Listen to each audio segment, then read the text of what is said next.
Buenas, corazones, ¿qué tal? Bueno, en esta ocasión estoy aquí entrevistando a Beturián Arana, creador del método Sama. Y Beturián es una persona muy importante en mi vida, primero porque fue mi primer maestro, así que para mí es un honor tenerlo aquí. Gracias, Betu. Y bueno, bienvenido bueno, pues a este pequeño espacio de amor que estamos creando, ¿no? Gracias a ti por invitarme, por darme esta plataforma para poder comunicarme con la gente. Muchas gracias. A ti. Bueno, íbamos a hacer esta entrevista en vivo, pero la vida a veces nos cambia los planes y hemos decidido, bueno, pues cambiarlos con ella, ¿no? Y grabar y subirla para que la tengáis. A mí me gustaría que el día de hoy nos tomemos pues un espacio de reflexión para ver o conocer un poco la historia de Betu, ¿no? Que estoy segura que es muy inspiradora. A mí me gusta mucho su trayectoria, me gusta mucho lo que hace, me gusta mucho su método, me gusta mucho la forma en la que entrena a los terapeutas para convertirse en terapeutas abundantes. Yo tengo esa frase grabada, ¿no? de mi primera formación con él que decía, yo quiero terapeutas abundantes. Así que, Betu, me gustaría que me cuentes un poco quién eras antes de convertirte en formador del método Sama, ¿no? ¿A qué te dedicabas? ¿Cómo era tu vida? Wow, eso sí que es una, eso sí que es una pregunta muy buena. Creo que es la primera vez que me lo preguntan. Sami, básicamente yo me pasé años y años y años huyendo despavoridamente de mi misión. Yo no sabía que tenía una misión, yo solamente sabía que huía. Es decir, había una información en mi árbol genealógico de ser maestro, digamos, de ser profesor, ¿verdad? Porque tengo un abuelo por el lado materno que se llamaba Federico Das y él era y fue un gran pedagogo en Lérida y montó, digamos, su propio sistema educativo. Y era tan liberal y tan moderno, tan novedoso, que cuando las tropas del dictador y golpista Francisco Franco bombardearon Lérida, uno de los grandes objetivos o de los primeros objetivos era bombardear la escuela de mi abuelo, y lo logró y la destruyó, igual que destruyó, digamos, a toda España, ¿no? Entonces, vengo de esa rama, también mi madre era maestra, toda la rama por el lado de mi padre, por el lado de mi madre eran maestros y además había médicos, había veterinarios, había una abuela que era espiritista o digamos que manejaba energías de una manera muy extraordinaria. Entonces, todo eso, ese árbol, digamos, me estaba persiguiendo, pero yo, habiendo nacido, digamos, con un gen extraño en mi ADN de rebeldía, pues dije, pues todo lo que me están ofreciendo por el lado de árbol, vamos a negarlo completamente, ¿no? Entonces empecé por el lado de la literatura, empecé a publicar muy joven, a los 17 años tuve el primer libro de poesía publicado, empecé a escribir, luego influenciado por un tío mío que se llamaba José Luis Borao, que era director de cine, entré en el mundo del cine, me gustaba muchísimo todo lo visual, entonces entré por el lado de la fotografía, publiqué varios libros de fotografía, tuve un estudio de fotografía, hice múltiples exhibiciones de fotografía por el mundo, desde México hasta Moscú, por decirte así. Viví muchos años de la fotografía, me metí en la fotografía de prensa, me metí a trabajar como paparazzo dentro del grupo de paparazzis de Londres, que viajábamos persiguiendo a las celebridades mundiales, o sea, me dediqué a hacer cualquier cosa que se me presentara, incluso trabajé de traductor, puse antenas parabólicas en techos, trabajé en obras haciendo agujeros en las carreteras, traduje para muchísimas personas que estaban en prisiones por cuestiones de drogas, hacía yo de traductor. No te puedes imaginar el currículum de idioteces que hice solamente para poder huir de mi árbol.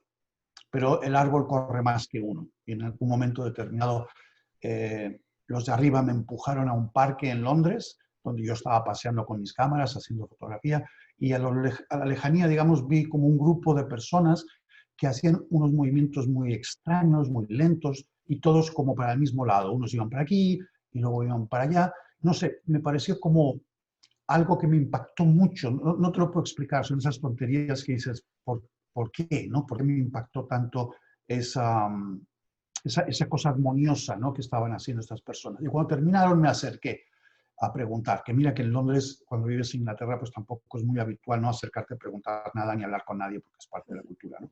Pero yo me acerqué y le pregunté a una chica que estaba ahí, ¿qué coño estaban haciendo? Que aquello era tan bonito, ¿no? ¿Que un ballet o qué era? Y entonces me dijo que era Tai Chi. Y yo nunca había oído la palabra Tai Chi en mi vida, pero se me quedó grabado. Y en ese momento dije, yo un día quiero aprender a hacer eso que tampoco entendía ni sabía de dónde venía, ni qué era, ni para qué servía, nada, de nada, de nada. Años más tarde, cuando regresé a vivir a Barcelona y puse mi estudio de fotografía ahí, me vino la idea, ¿no?, de esto del Tai Chi y empecé a buscar y encontré un sitio donde enseñaban eso que se llamaba Tai Chi. Y me metí, sin saber qué carajos iba a hacer yo ahí. Ahí encontré algo relacionado con la energía, algo relacionado con, no sé, con algo ancestral que se me despertó. Porque no lo hacía nada malo, lo hacía lo suficientemente bien como para que en muy poco tiempo, cuando la maestra no podía venir o llegaba tarde o lo que sea, me encargaban a mí la clase y yo empecé a dar clases de Tai Chi. Al estar metido en ese mundillo, la gente que venía a las clases de Tai Chi hablaban de cosas que también me eran tan ajenas, como si me hablaras de la religión ortodoxa judía, que no entiendo nada. Y entre esas palabras encontré una que también me hizo como, uy, ¿no? Y esa palabra era Reiki. Y otra vez a buscar qué coño será eso, ¿no? Total. Encontré que era Reiki, hice el primer nivel de Reiki, el segundo nivel de Reiki, el tercer nivel de Reiki, parecía que ya nada me podía parar, porque hice la maestría de Reiki. Y luego encontré otra escuela de Reiki, porque claro, hay escuelas, y otra vez el primer grado, segundo grado, tercer grado, y venga otra vez una maestría. Y así hasta 3 maestrías de Reiki. Y ya empecé a notar que se me estaba yendo al carajo todo lo de la fotografía, todo el mundo que yo conocía del periodismo, todo el mundo que yo conocía del cine, que me estaba empezando a meter en esta cosa rara, ¿no? Que al principio era todo como muy New Age y muy extraño, y parecía que pertenecíamos a algún tipo de culto underground, así medio raro, medio extravagante. Total, que un día, también por accidentes de la vida, ¿verdad? Que ya sabemos cómo funcionan los de arriba, me encuentro en el hospital, había un hospital donde había ido a dar una conferencia a una persona relacionada con nutrición, y yo estaba por ahí dando vueltas, y me encontré una mesita, y en la mesita había unos folletos, y uno de los folletos era verde, de un verde horrible, que yo nunca lo hubiera agarrado por ninguna otra razón, porque era un verde así como muy chillón, pero los de arriba me agarraron así la mano y agarra el papelito. Y miré el papelito y decía medicina tradicional china. Y ¡pah! Fue como una bofetada, me dio como muy duro. Entonces acabé leyendo abajo y decía inscripciones en septiembre y estaríamos por julio o agosto. Entonces, en cuanto pude, me inscribí a la carrera de medicina tradicional china y, bueno, ya después fue llegar a la familia y decir, cuelgo las cámaras, dejo de ser un fotógrafo reconocido y conocido, porque ahora voy a ser médico chino. Entonces, claro, la familia se llevó un gran susto. Había yo invertido muchos años y muchísimo dinero en conseguir un portafolio de trabajo muy potente dentro de la fotografía, y de repente dije que lo cerraba todo para irme de estudiante de medicina tradicional china, que mi pobre familia no habían oído esa palabra tampoco jamás. Así es que la medicina tradicional china me acabó de llenar muchos huecos, ¿no?, de información. Puse mi consulta, me gustó tanto y fue todo tan extraordinario que fui el primero que puso una consulta de mi generación, es decir, estaba yo ya en tercer año de la carrera, que eran 4 años me parece, y en tercer año yo ya tenía mi consulta, ya tenía pacientes de Reiki, de acupuntura, de todo tipo de cosas, ¿no? Entonces, ya después fue nada, fue poner en vez de una consulta a un centro. En el centro pues empecé a entrar en contacto con muchísimas otras cosas, que si el par biomagnético, que si el esquío, que si las flores de Bach, que si la osteopatía, que si los masajes Tuina, que si tal. Y yo, venga, todo para adentro, todo para adentro, todo para adentro, todo para adentro. Me hice todos los cursos que encontré, me leí todos los libros que se podían leer, todos los folletos, todos los panfletos, hablé con todo el mundo y me convertí en lo que yo creí que era, pues, más o menos un terapeuta bien, aceptable, porque tenía suficiente herramientas y suficiente información para poder salir adelante, ¿no? Y en eso empiezo a hacer ceremonias chamánicas, donde empiezo a entrar en contacto con la planta ayahuasca, ¿no? Una planta medicinal. Y en estas ceremonias, en estos eventos ceremoniosos, ¿no?, que hacíamos con la ayahuasca, me empiezan a llegar algunas ideas y empiezo a ver cosas y tal que no sé si es parte de la locura general de lo que es una ceremonia o qué. Pero me viene una idea que es, bueno, ¿por qué no lo pruebas? Todo esto que está llegándote, ¿no? Y empiezo a hacer pequeñas pruebas, empiezan a resultar bien, empiezo a investigar más. Cuando voy a las ceremonias ya no voy solamente a ver, digamos, que me quiere dar la abuelita, que es el espíritu de la planta, sino ya empiezo a hacer preguntas muy concretas, empiezo a llevar a las ceremonias dentro de mi cabeza, ¿no? Empiezo a llevar casos clínicos de mis clientes, se los presento a la abuelita y digo, ¿esto cómo se puede resolver?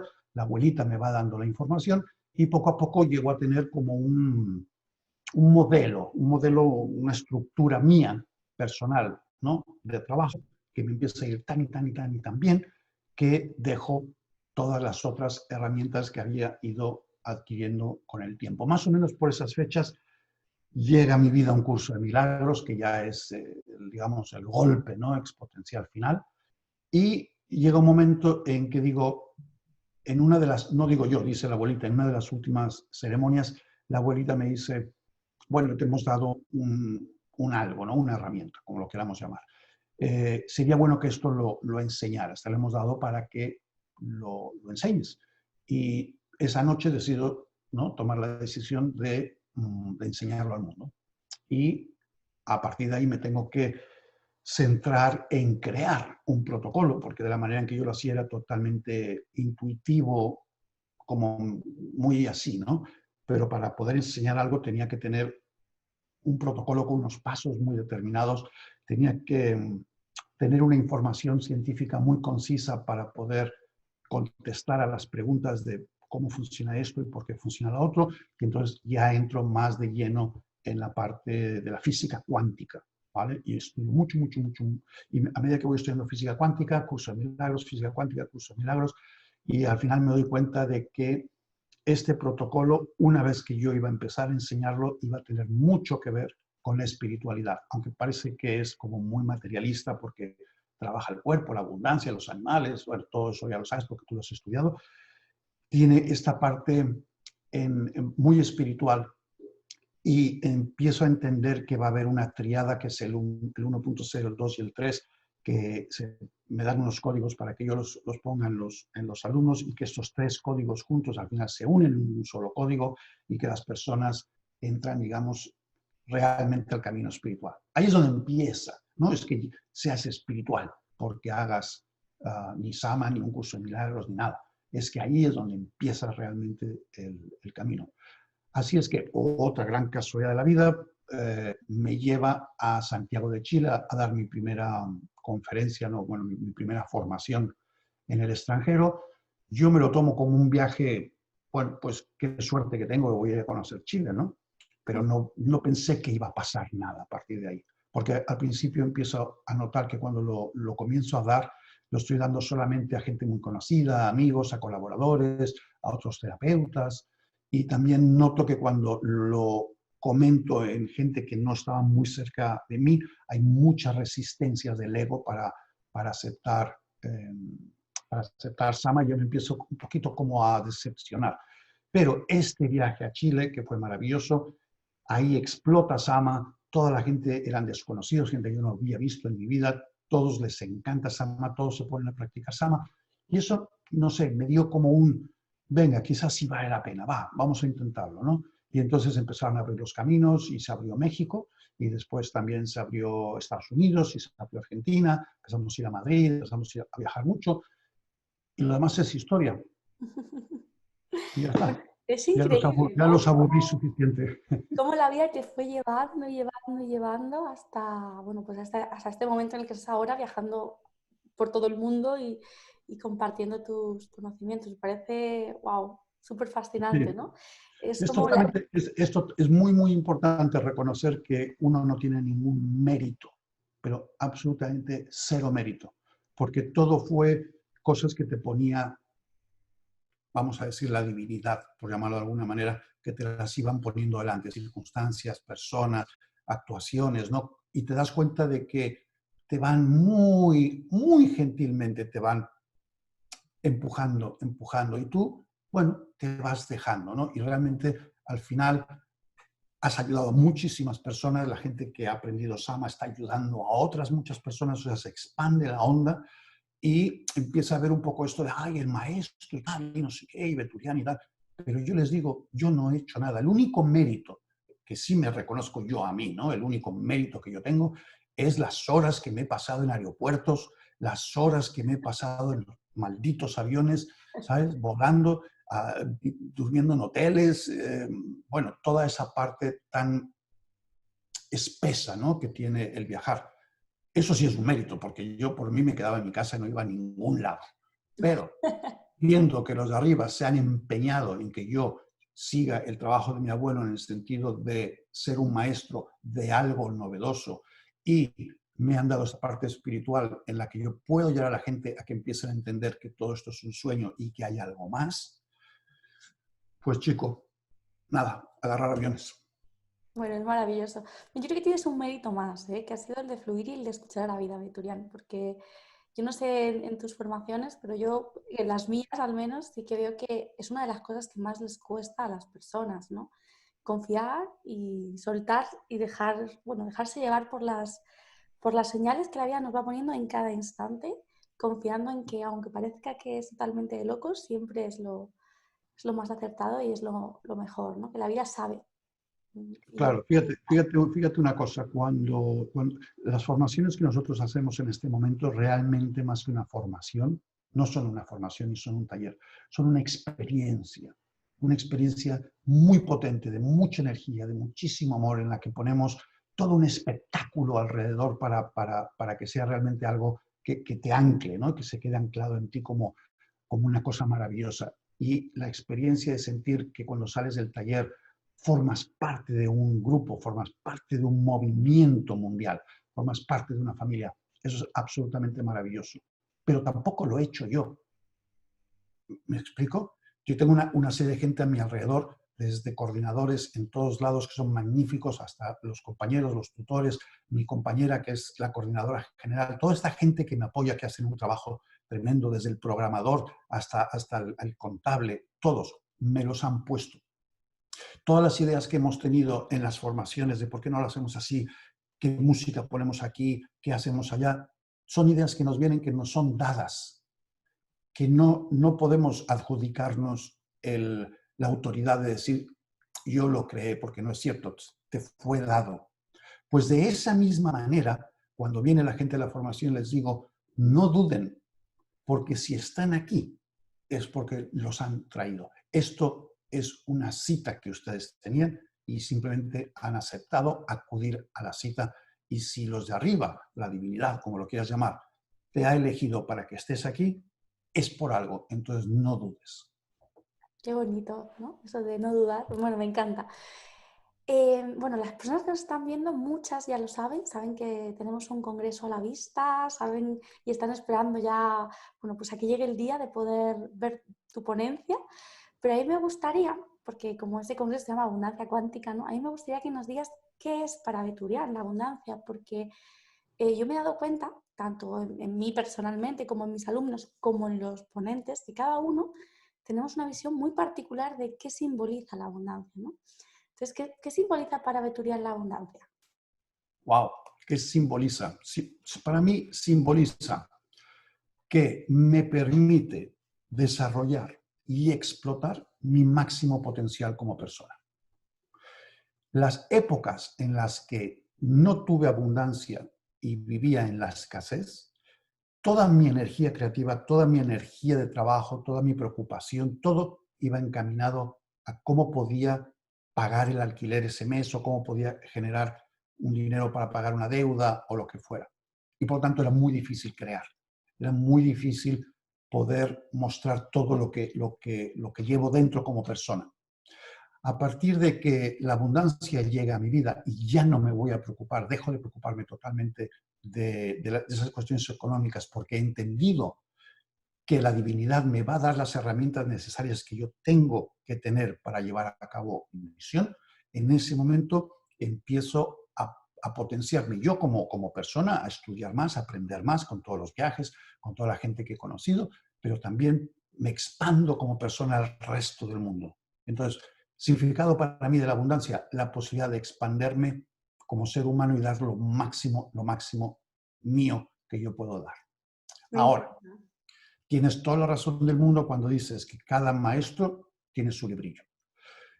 Yo he leído 7 millones de libros sobre la abundancia y sobre la riqueza y sobre lo que tú quieras, y todos hablan de una historia totalmente distinta, excepto los que hablan de cuestiones muy mecánicas, ¿no? Que si compras terrenos, si compras casas, inviertes en la bolsa y vas subiendo. Claro, obvio, ¿no? 2 más 2 son 4, perfecto. Pero a otro nivel te das cuenta de que la abundancia no tiene una clave genérica que todo el mundo pueda apretar el mismo botón. Te está demostrando que cada uno tenemos que encontrar nuestro botón. ¿Se entiende? Se entiende perfectamente. Sí. Entonces, el botón que yo encontré de cierta manera, creo, porque claro, cuando ya pasó el agua, dices qué bonito era el río. Es decir, primero, claro, te llega la abundancia y tienes una vida increíble y después te sientas a pensar y piensas, bueno, esto debe de ser porque yo cada noche me tomo un whisky. No, esto es porque yo siempre cuando estornudo miro al norte y cada quien se inventa una idiotez y luego todos escribimos un libro o algo y se lo vendemos a los demás diciéndole que estornuden mirando al norte. Pero yo creo que no es algo que realmente se pueda expresar así. Creo que podemos dar pautas generales que sí sirven para todo el mundo. Por ejemplo, si sabemos que todos son átomos, que todo es vibración en el universo, que no es que seamos nosotros y la Matrix, sino que la Matrix y nosotros somos lo mismo. Entonces empezamos a entender que el dinero es una vibración y que el dinero tiene una vibración para hacer el bien, porque una de las cosas que a mí me dijeron en mis meditaciones, mis maestros, es que el dinero vibra en la escala más alta que existe dentro de la escala de conciencia del Dr. Hawkins, que es 1000. Por lo tanto, nace como algo muy alto, muy puro, de una vibración muy alta, y luego tú puedes hacer con esa vibración, bajarla hasta el nivel que tú quieras, pero nace pura.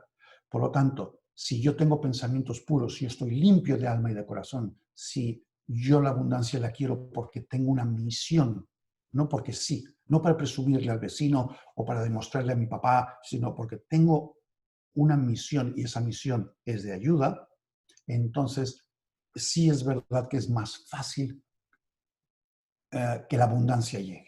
Pero cuando la abundancia empieza a llegar, se pueden despertar programas que tenemos de la infancia, de no merezco, de yo no puedo, y esos programas pueden parar que te esté llegando. De hecho, la abundancia es como si estuvieras, como si caminaras por la playa y te metieras en el mar, ¿ok? Y entonces el mar se apartara un poquito, te diera así como, ¿sabes? Como un espacio donde no te mojas. Y está ahí presionando, está todo el mar presionando para que tú rompas esta vibración que lo detiene, ¡buah! Y te moje.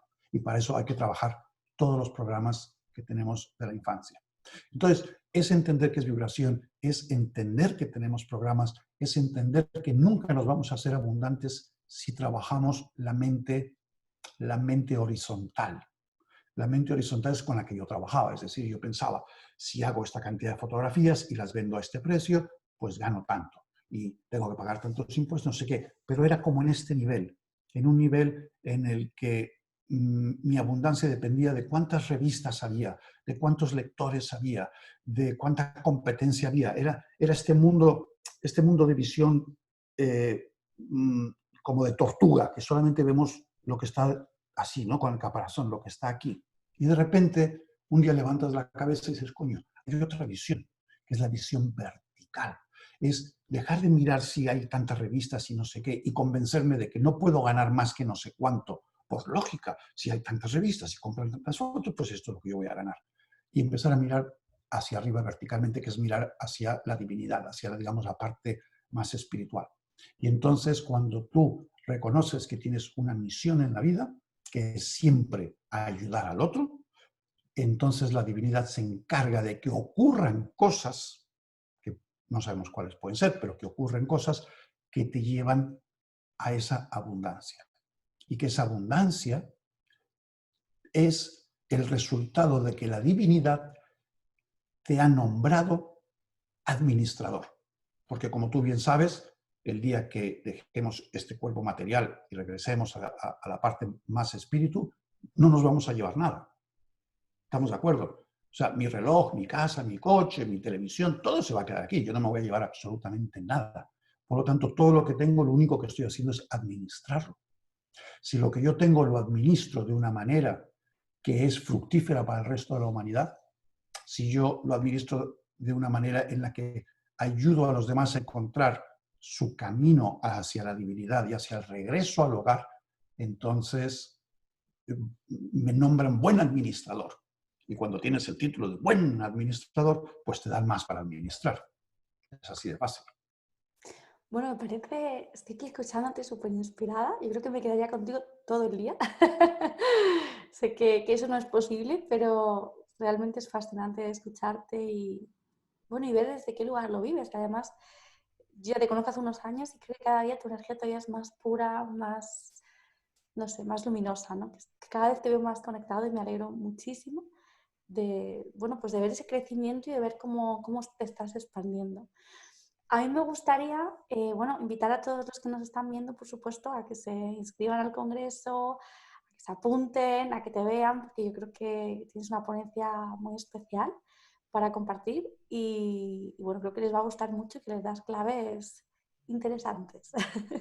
Yo también los animo muchísimo, muchísimo a que se inscriban porque van a entrar en contacto con muchísimas personas, magníficos congresistas, magníficos oradores, magníficos terapeutas, y unos te van a gustar más y otros te van a gustar menos. Y eso es muy importante porque es como la literatura. Empiezas a darte cuenta cuáles son los autores que te gustan, cuál es la temática que te gusta, y eso ya te está indicando el camino por donde tienes que ir. Pero no vas a saber por qué camino tienes que ir hasta que no te encuentres delante de todo este grupo de personas que estamos trabajando, ¿no? Ya no en España, en todo el mundo latino, para ayudar un poquito a los demás. Entonces, al entrar en un congreso como este y escuchar a los oradores y ver cuál es la temática que te resuena dentro y cuál quizás no tanto, te empiezas a dar cuenta tú mismo de cuál es tu camino y por dónde tienes que seguir. Yo creo que es muy importante. Genial.